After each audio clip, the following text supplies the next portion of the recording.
میرے اعمال کی اصلاح کرم سے کر دے۔ الحمدللہ رب العالمین والصلاة والسلام علی سید المرسلین، اما بعد فاعوذ باللہ من الشیطان الرجیم، بسم اللہ الرحمن الرحیم۔ پڑھیے، الصلاة والسلام علیک یا رسول اللہ وعلی آلک واصحابک یا حبیب اللہ۔ الصلاة والسلام علیک یا نبی اللہ وعلی آلک واصحابک یا نور اللہ۔ درود پاک پڑھنے کے بے شمار فضائل و برکات ہیں۔ میرے آقا مدینے والے مصطفیٰ صلی اللہ تعالیٰ علیہ وسلم کا فرمان ہے، جب جمعرات کا دن آتا ہے تو اللہ تعالیٰ فرشتوں کو بھیجتا ہے جن کے پاس چاندی کے کاغذ ہوتے ہیں، سونے کے قلم ہوتے ہیں۔ اسپیشل پریپریشن ہوتی ہے فرشتوں کی آن دا ڈے آف تھرسڈے۔ کیا کرتے ہیں؟ چاندی کے کاغذ اور گولڈ کے، سونے کے قلم ہوتے ہیں۔ وہ لکھتے ہیں، اس دن لکھتے ہیں کہ کون یوم جمعرات اور شب جمعہ مجھ پر کثرت سے درود پاک پڑھتا ہے۔ یعنی آج اسپیشل ارینجمنٹ ہے خاص درود پاک پڑھنے والوں کے لیے، تو ہمیں جمعرات، پھر جمعرات کی رات، جمعے کا دن کثرت سے درود پاک پڑھنا چاہیے۔ مل کر محبت کے ساتھ درود پاک پڑھ لیں۔ صلو علی الحبیب صلی اللہ تعالی علی محمد صلی اللہ علیہ وآلہ وسلم۔ عاشورہ کا دن یہ کتنا ہسٹوریکل ڈے ہے، کیسے کیسے عظیم واقعات عاشورے کے دن ہوئے، اور پھر وہ واقعہ ہوا جو آج بھی مسلمانوں کو تڑپا دیتا ہے۔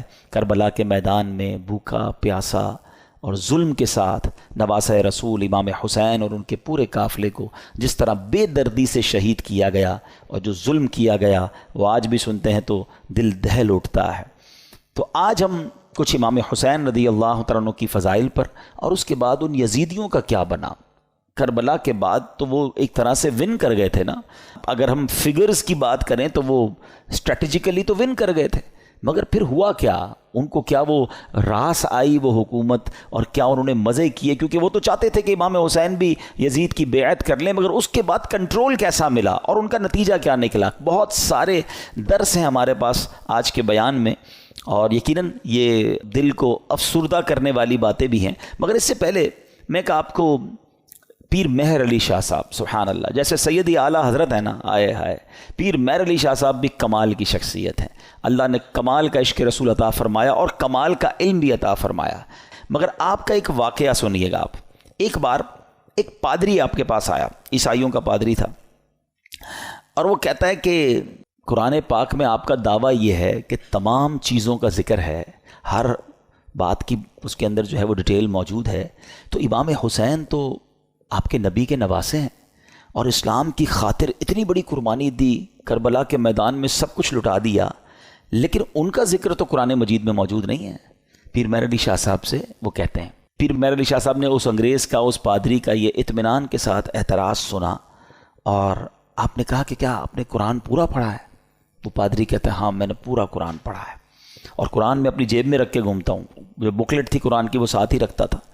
تو آپ نے فرمایا اچھا ایسا کرو کہ قرآن پڑھو میرے سامنے، تم کہتے ہو ذکر نہیں ہے، میں تمہیں بتاتا ہوں کہاں ذکر ہے، قرآن پڑھو۔ کہاں سے پڑھوں گا؟ کہیں سے بھی پڑھو، قرآن جدھر سے بھی پڑھنا ہے پڑھو۔ وہ پادری حیران ہو گیا۔ اب قرآن اسٹارٹ کرنے سے پہلے اس نے پڑھی بسم اللہ الرحمن الرحیم۔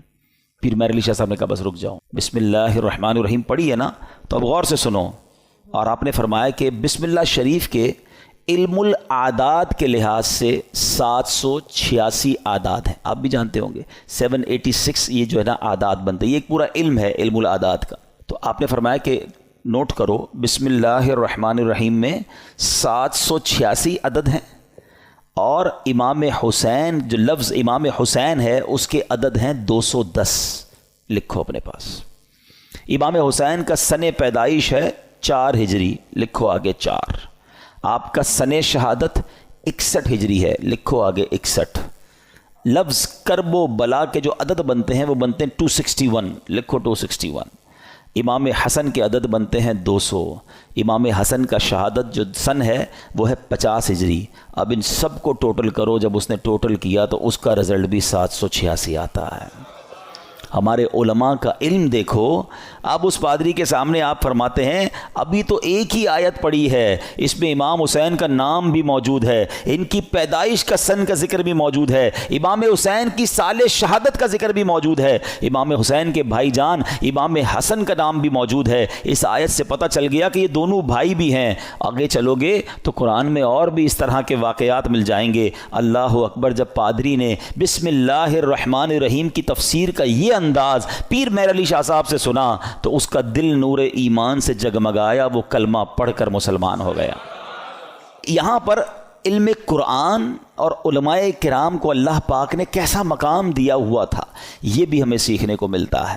اور سبحان اللہ، پھر نگاہ ولی میں وہ تاثیر دیکھی، بدلتی ہزاروں کی تقدیر دیکھی. اچھا پھر آگے یہاں پر یہ بھی یاد رہے یہ تو ایک علم العادات کے ذریعے جواب تھا، ورنہ بسم اللہ شریف کے اندر کیا کچھ موجود ہے.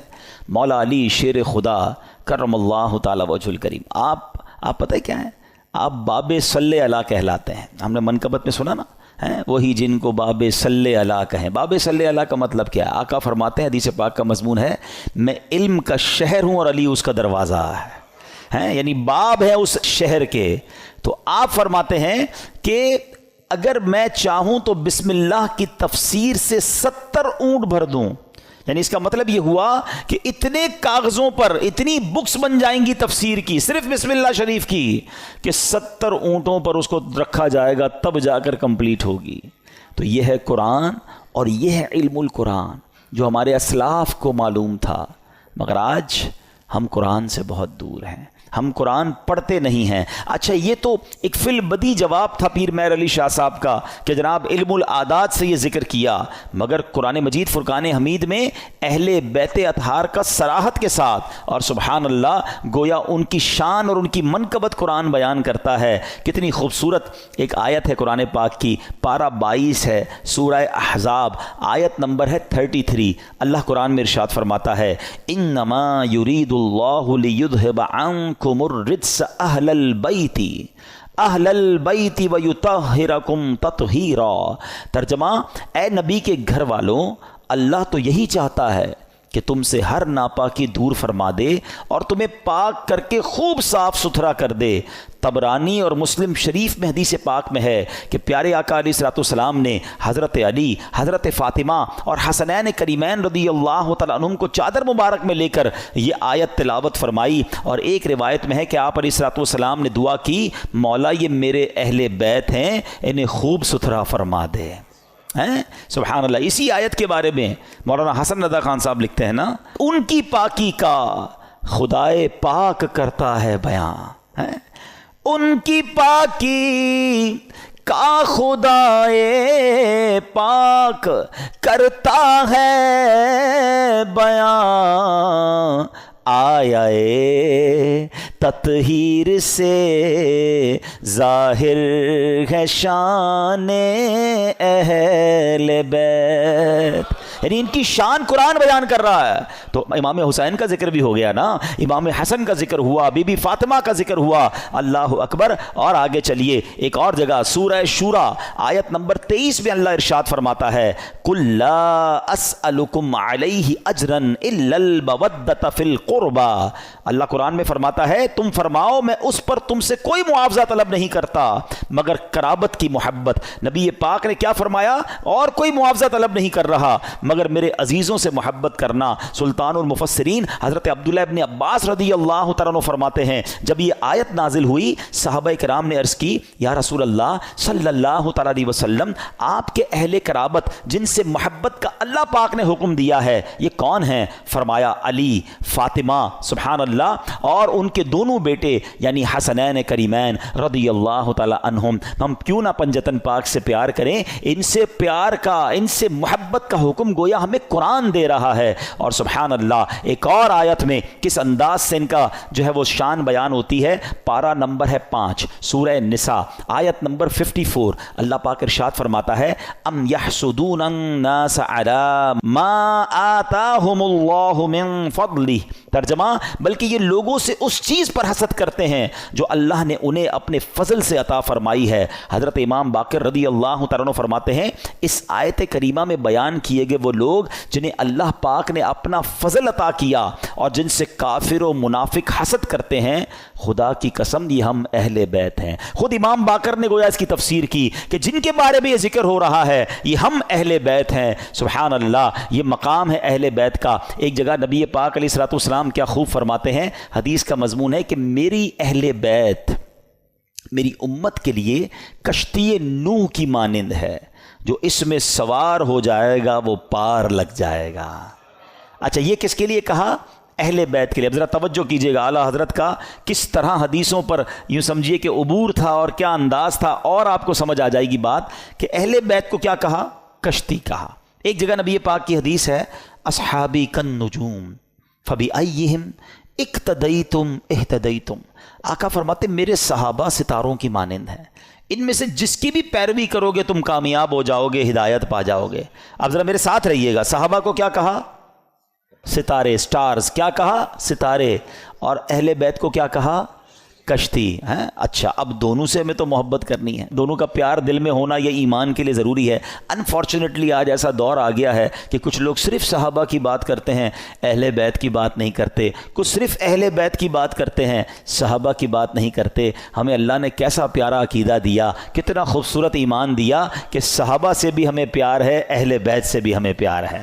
اچھا پھر سیدی اعلیٰ حضرت نے ان دونوں حدیثوں کو کس طرح ایک شعر میں پرو دیا، جو میں پہلے بیان میں سٹارٹ میں کہہ رہا تھا نا کہ اعلیٰ حضرت کو پڑھو تو سمجھ آئے گا وہ کیا ہستی ہیں، کیا مقام ہے، علم کیسا تھا. سیدی اعلیٰ حضرت کہتے ہیں اہل سنت، ہم اہل سنت والے ہیں نا، سب سے پیار ہے نا، صحابہ سے بھی اہل بیت سے بھی. سنو اہل سنت کا ہے بیڑا پار، اصحاب حضور نجم ہیں اور ناؤ ہے عطرت رسول اللہ کی. کہتے ہیں اہل سنت والوں کا تو بیڑا پار ہی لگنا ہے. اب جو تھوڑا سا اسٹڈی کرتے ہیں کہ یہ جو سمندر پار کرنے کے لیے دو چیزیں بڑی ضروری ہیں، اچھی کشتی اور ستارے ہیں. اب تو کمپاس وغیرہ آ گئے، ورنہ پہلے ستاروں سے ہی راستہ تلاش کیا جاتا تھا. تو فرمایا ہمارا تو بیڑا پار ہونا ہے، کشتی جو ہے ہماری جو اہل بیت ہے اور ستارے جو ہیں وہ ہمارے صحابہ ہیں. دونوں کا پیار دل میں ہے، دونوں کو فالو ہم کر رہے ہیں، انشاءاللہ بیڑا پار لگ جانا ہے. تو یہ ہے اہل بیت. اچھا اب اہل بیت کو ذرا وسیع طریقے سے ایک براڈ مینٹالٹی کے ساتھ سمجھیے کہ اس میں کون کون شامل ہیں. خاص اہل بیت کا ذکر تو آپ نے سن لیا کہ نبی پاک نے اپنی چادر میں بی بی فاطمہ اور حسنین کریمین کو لیا، ایک جگہ مولا علی کے بارے میں فرمایا گیا. لیکن یعنی اہل بیت میں شامل کس کس کو کیا گیا؟ علماء فرماتے ہیں، اور بھی قرآن پاک کی چونکہ آیات ہیں، تو اہل کا معنی ہے والا اور بیت کا معنی ہے گھر. یعنی اہل بیت کا مطلب ہوا گھر والا. تو اہل بیت کے جو نبی پاک کے گھر والے وہ کون ہیں؟ تو سب سے پہلے پیارے آقا کی ازواج مطہرات، ٹھیک ہے، جنہیں قرآن کریم نے کیا کہا؟ امہات المومنین، مومنین کی ماں کہا. تو یہ پیارے آقا کے اہل بیت میں ہیں. پھر پیارے آقا علیہ السلام کی تمام اولاد پاک، آپ کے تمام شہزادے، چاروں شہزادیاں اور ان شہزادیوں کی اولاد، ان سب کو اہل بیت کہا جاتا ہے. سبحان اللہ. اور پھر بی بی عائشہ صدیقہ رضی اللہ تعالیٰ عنہ کا مرتبہ یہ ہے. اہل بیت میں تو ساری ازواج مطہرات ہیں، کیونکہ مولانا حسن رضا خان صاحب کی منقبت چل رہی تھی. تو آپ جب نبی پاک علیہ السلام کے ساتھ کمرے میں ہوتی اور جبریل امین جب وحی لے کر آتے نا، تو حجرہ عائشہ میں داخل ہونے سے پہلے اجازت لیا کرتے ہیں کہ حضور کیا میں اندر آ سکتا ہوں؟ Look at the status of that particular house. حجرہ عائشہ. اچھا حجرہ عائشہ کون سا ہے پتہ ہے آپ کو؟ آج جو ہم سنہری جالیوں پہ حاضری دیتے ہیں نا، جو نبی پاک آج جہاں جلوہ فرما ہے، یہ وہی گھر تھا، یہ وہی کمرہ تھا، یہ وہی حجرہ عائشہ تھا جو آج روضہ رسول بنا ہوا ہے. مولانا حسن کیا لکھتے ہیں؟ ان کے گھر میں بے اجازت جبرائیل آتے نہیں، ان کے گھر میں بے اجازت جبرائیل آتے نہیں، قدر والے جانتے ہیں قدر و شان اہل بیت۔ تو بہرحال اہل بیت کی کیا بات ہے، سبحان اللہ، یہ گھرانہ میرے حضور کا ہے، اور پھر اسی گھرانے کے چشم و چراغ امام حسین رضی اللہ تعالیٰ عنہ نے جو قربانی کی داستان رقم کی، سبحان اللہ، نانا کے دین کے پرچم کو اپنا سر کٹا کر بلند کر دیا۔ امام حسین ایسی باکرامت شخصیت ہیں کہ آپ کی جو ولادت ہے نا، آپ کی جو برتھ ہے، وہ برتھ بھی کرامت ہے۔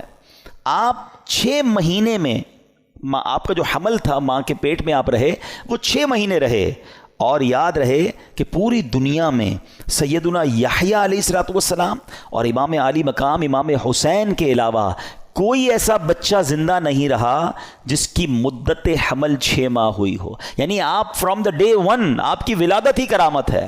اور سبحان اللہ، آپ کے رخسار مبارک کا حال یہ تھا، آپ کے چہرے پر نور ایسا تھا کہ آپ کے دونوں رخسار سے ایسا نور نکلتا تھا کہ کمرے اور دیواریں روشن ہو جایا کرتی تھیں۔ اور کیوں نہ ہو، کس کے نواسے ہیں، کن کے پھول ہیں، آقا کی نگاہوں کے تارے ہیں۔ اور پھر تو جبھی تو کہتے ہیں، مل کر پڑھ لیں، تیری نسل پاک میں ہے بچہ بچہ